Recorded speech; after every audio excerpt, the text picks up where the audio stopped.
Hello, I'm Charlotte, and I'm delighted to be talking to Catherine, the Product Development and Innovation Specialist within the Prof Consulting Group.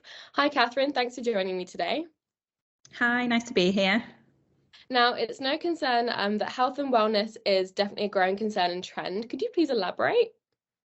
Yeah, so we're definitely seeing health as being more than in the past. We probably talked about health, either you go for a run, you do exercise, or it might be people who say, oh, I'm on a diet and I'm cutting out calories.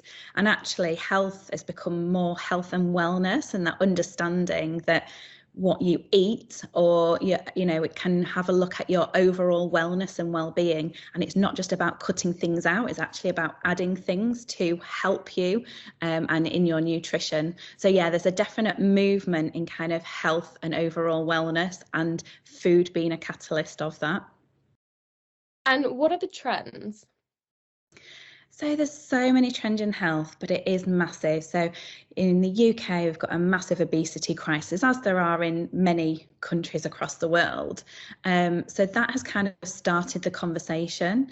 But then there's also, like I said, some kind of movement into health is more than just cutting things out. So if we look at things like gut health has become a real high talking point over the last few years.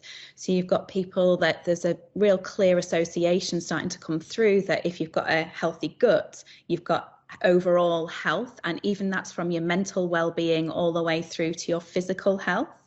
So we're seeing that a lot. But actually, if you think about gut health, if we just increased our fibre, that's the first port of call that we could do.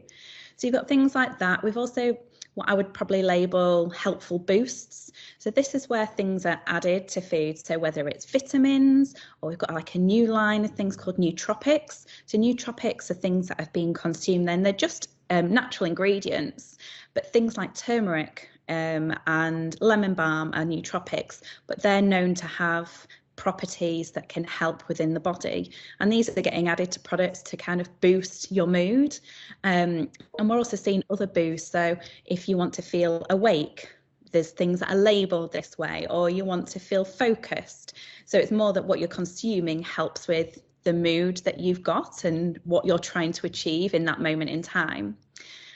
One that's been running for a while now is high protein. So this is very much, I think, as a nation, we don't need more protein. We're not that deficient. There's not many of us who are deficient in protein, yet high protein's really taken, it's really increased sales and people are getting on board with it. But I think it's that understanding. People might not know why they're having it, but there's that feeling of, for many people, it's just it increases your satiety, so you feel fuller for longer. But there are some that want it for their muscle mass, and we've seen that some products, the minute they have high protein put on them, their sales just go through the roof. So I think it's not necessarily that feel of, I know exactly why I'm consuming protein, but it's there and people are buying into it. And then probably one of many, there's many others, but another is really around healthy snacking. So, our diets and what we eat and consume has changed over years, and we're probably not going to go back, but we just want to have a healthier version of what we like. So if we think about, the massive donuts that might be out there, we're not suddenly going to be, as a nation, we know we shouldn't eat them, but suddenly cut them out of our diets and suddenly cut them out. And it is about moderation, but there's companies out there that are developing products that actually are a healthier version. So they still taste great, but they're like 150 calories or lower. So it's kind of driving that innovation as well, which is quite exciting. And then in the UK, we've got the HFSS guidelines, which is about the high fat, salt and sugar guidelines and what you can sell in certain areas of stores. But that's also driving innovation and making people looking at different ways of creating healthier snacks. So it is driving that, and actually it's really nice to see people thinking differently in that area. And how can we really make a difference to the nation's health? It's a really tricky question. I've done so many pieces of work at looking at this. And at first of all, you can kind of go, well, surely it's down to me to decide how I improve my health.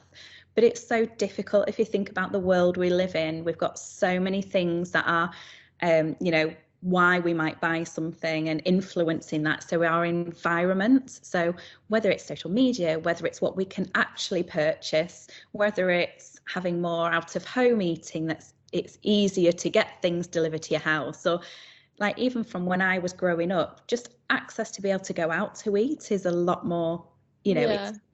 it's wider known. It used to be a real treat where it's kind of everyone's day-to-day function. So it is a really tricky one. And it's quite hard. I've come from a food industry background, and they're quite often made to feel like the bad guys, but ultimately they're a business and they do want to make a difference. So most companies out there don't want to be contributing to an obesity crisis. But it's so difficult because you're driven by consumer demands. What are they asking for? And ultimately, they're on this kind of cycle of, this is what customers are demanding, so that's what we're going to produce. And how do you get out of that? So there is some kind of thought of, does there need to be some more government intervention somehow? So we might all go, oh, we don't want to be a nanny state. And I've been a developer and go, I don't want to, be given these restrictions.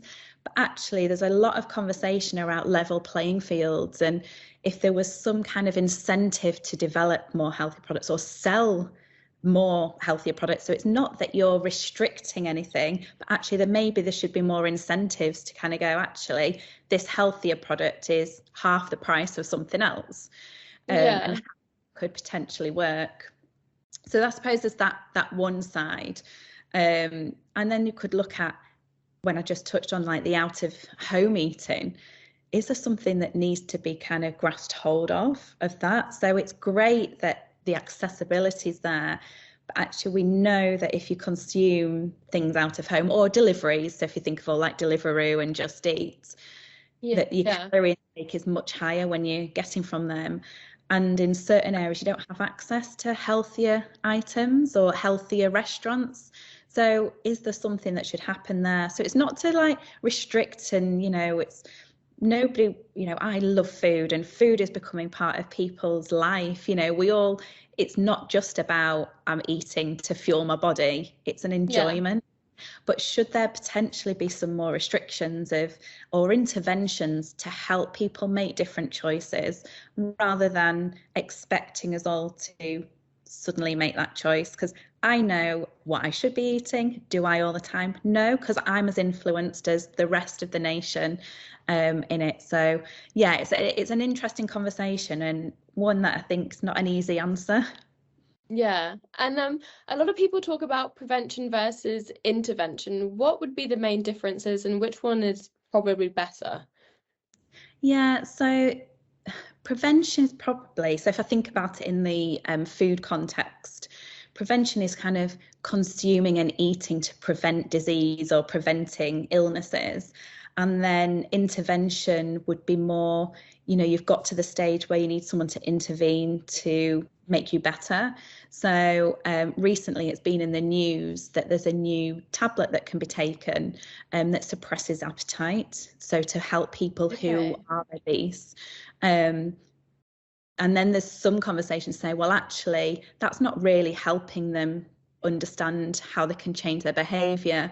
So there's probably a level of those people do need it because actually it might be critical that they just at that point need to lose weight. So I suppose that's the side of intervention.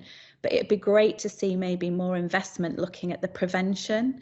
And we know even in, if we move away from obesity, but kind of got an aging population, actually, as you get older, you do need more protein. So we talked about high protein earlier, but actually you think it as you're kind of younger, going to the gym, that's the kind of thing that it provokes. But actually as you're older, you need more protein, but your appetite is suppressed. You just don't feel like eating. So actually, if there's something that could be done to prevent kind of frailty and increasing their protein intake, that's, I suppose, the prevention. So that's the kind of the two sides of the scale. I personally think it'd be great to think that prevention is better than an intervention and a cure. There's going to always be space that you need to, we would never not want to intervene when it was needed. But I think there's so much, and there is a lot more thinking about how food could be medicine and how that can improve your health and have longer years when you're actually healthy. So yes, we Yeah. might be living longer as a nation, but we're not necessarily healthier in those Yeah. longer years.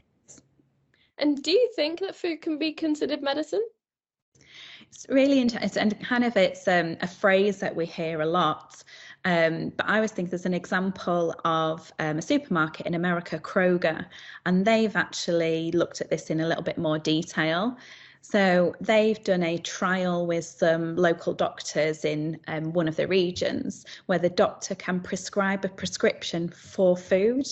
So this kind of Okay. totally goes into that feeling of prevention. It's an intervention, but it is actually preventing something. They tried it with patients with diabetes, and these patients would go into these Kroger stores. They'd speak with their nutritionists and be given food on this prescription rather than tablets.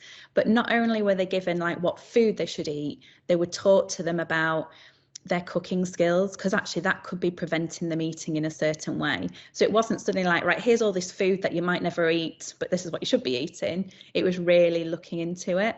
So it's interesting how they're really looking at it, if that is the ultimate food is medicine, and it'd be interesting to see if that kind of gets rolled out. And I think it goes back to that whole, prevention, and food is nutritious, but it's there to be enjoyed. But is there anything that we can do to try and highlight the nutrients and to consumers as well, and that flow throughout your lifespan? Because if you think about, you have very restricted dietary requirements for babies and toddler food. Actually, should we have that as you go through your lifespan and into adulthood, and say, actually, this is, as you reach a certain age, you need more protein, and these are fortified with more protein, or these are protein rich products. Yeah. And that Kroger store that you mentioned, is there anything similar in the UK? Because that's quite interesting. Not that I've seen, but it'd be interesting to see how that rolls out, and to whether Yeah. that kind of comes into it, because that is the ultimate. If you could invest money there, what that could do to roll that out. And obviously it's an investment in time and commitment from certain stores, but it's a really nice way of looking at it, rather than kind of what feels like pumping people with more pills or having to do Yeah. surgery. But yeah, I've not seen anything in the UK yet. Yeah, because they're sort of educating people at the same time, I suppose, and they can't really because a lot of people say ignorance is bliss and that kind of thing, but if people know firsthand and they have that information, they're given all the tools to then be helped, I guess, for the rest of their life. Yeah, absolutely. It is. It's not just a one moment in time. It's starting to Yeah. think that through. And I've worked in projects where we've seen research that a lot of interventions in the past have all been about education. So Yeah. what you should eat. So we should be having 5 a day of fruit and veg and all of those kind of things. But it's not made a massive difference in the obesity crisis. But that's Yeah. because the onus has been put on an individual. And it's like I Yeah. said, I know exactly what I should eat, but I don't. And I could probably have I don't have a bad diet, but I could probably have a healthier diet.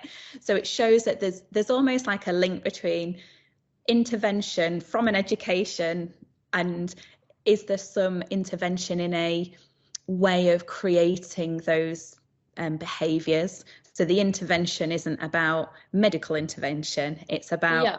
creating the right behaviours. So we're seeing snippets of it. So whether it's through innovation in healthier lines, or some of these things like Kroger are doing. So there's lots happening, but it feels like maybe there needs to be more that comes together to really make a difference. Yeah, no, for sure. And I didn't know a whole heap about it before we had this conversation, but finding out about that Kroger concept is actually really, really interesting, and definitely something I think should be implemented across like so many other countries. Because then I think, people can spread the word, and I think they're empowering people with the education that they can then make better decisions. But that was really interesting, and thank you so much for joining me today, Catherine. And for anybody who is watching, if you would like to find out more, head to www.profcg.com.